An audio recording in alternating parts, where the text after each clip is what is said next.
Hi, so in today's lesson, we're going to look at how to embed quotes. So first of all, what does that mean? When quoting from an external source, it's best to embed the quote. This means the quote fits naturally into your sentence. If the examiner were to read your answer out loud, it would sound like the quote is part of your writing. So sometimes I find with students, when I ask them to read their work out loud in class, they might say, quote, and say the quote that they used. And if you've embedded a quote, you wouldn't need to do that. It would just sound as if you wrote the quote yourself. But of course, by having the quotation marks, you're showing the examiner where you've taken the reference or the piece of text from. So let's look at the difference between two examples here. So in the first example, I have not embedded the quote. The writer is excited to have met his friend after so many years. I was so excited to finally see Peter. This shows us that he is excited to meet his friend. In the second example, I've embedded this quote. The writer is delighted to have met his friend after so many years. He explains just how excited he was to finally see Peter. His enthusiasm is clear to witness based on his description of their reunion in this piece. So obviously I varied up my vocabulary a little bit more in example 2 as well. But just if we focus on that second sentence there, he explains just how excited he was to finally see Peter. If you were to listen to that with your eyes closed, technically you shouldn't be able to tell what parts of the sentence have come from a quote. So it's nice and smooth and seamless. So how do I embed short quotes? So you want to use double quotation marks around a quote first of all, and you want to try and make it fit your sentence. So the following example I've quoted from Great Expectations by Charles Dickens, just to show you what it looks like again and what it sounds like when you embed a short quote. We sense that it is a room full of pain and sorrow, and it is overcome with darkness. Dickens describes how not even a glimpse of light was to be seen in it. We also get the feeling that it is incredibly isolated. It is separated from the world, where the only source of light emerges from the wax candles. So here I have two quotes in this paragraph. The second quote is quite short, and the first quote here, you can again see how it just fits my sentence. I haven't taken a full sentence, I've actually just taken a part of a quote and put in double quotation marks as well. So that's embedding a short quote, so it just fits into your own work. So how do you embed a longer quote? So realistically, this technique you probably won't use all that often, if at all. But if you do find yourself quoting a very large quote, so maybe let's say from a soliloquy in King Lear, this is how you're going to do it. So first of all, you need to indent the quote. And what that means is you're going to physically move the quote in a bit when you're quoting. You're also going to introduce the quote with a colon.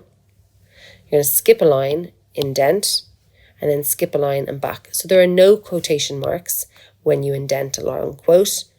The indentation and the colon, those two things are enough.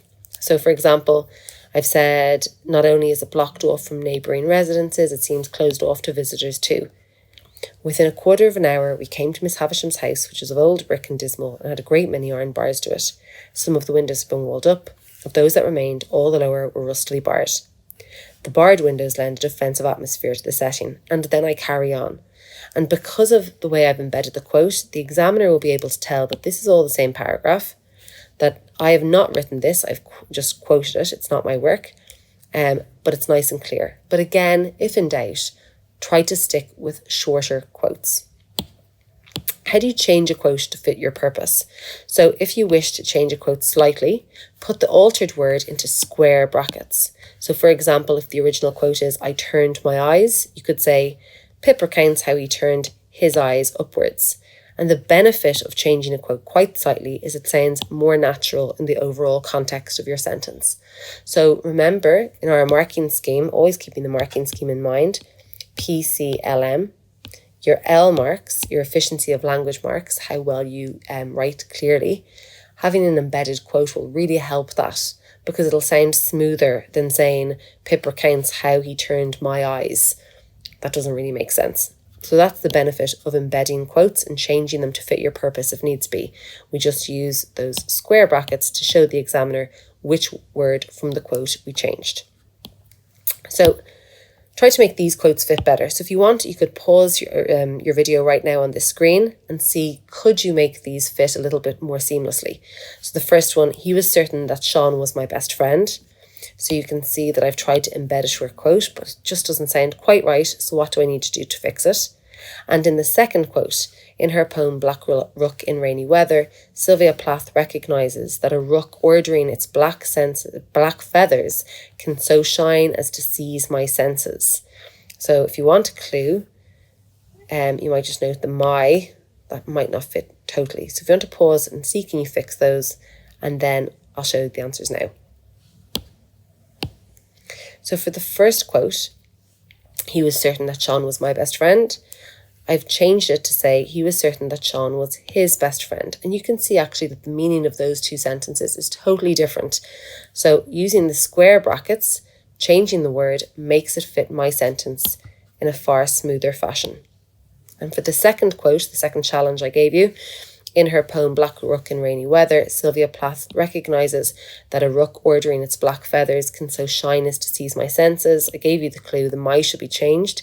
So we can see here, Plath recognises a rook ordering its black feathers can so shine as to seize her senses. When we get to topic 10, approaching unseen poetry, there's lots of different techniques there, and you'll see that we're going to talk about enjambment and the forward slashes, but that just shows in a poem that the poet moves on to the new line. How to leave out words in a quote. So sometimes, in particular, let's say with question A on paper 1, you might find a really good quote, but it's very, very long, and you don't want a really long quote in the question A, you just don't have time. So you can take the start and end of a sentence to quote and use ellipsis to show you've left out some words. So ellipsis is 3 evenly spaced dots. So for example, Pip describes how they came to Miss Havisham's house, which was of old brick and had a great many iron bars to it. So if I was to read it out loud, it sounds as though I've beautifully embedded the quote, but the trick is I've actually cut some of it because it was too long and I didn't need it. But by having the ellipsis, the 3 dots, I'm showing the examiner that I have not accidentally or purposefully incorrectly quoted. I just am quoting to fit my purposes. So let's recap today's main points. Embedding quotes works best. So we saw that where we had the example of changing a quote to have her instead of my, for example, with square brackets. And we use ellipsis to cut out a part of a quote. An ellipsis is just where we put in 3 dots. It can also show a pause. So in the next lesson, we're going to look at punctuation and in particular, the apostrophe. I'll see you then. If you like this video, you'll love our notes. You can get some for free in the link in the description of this video.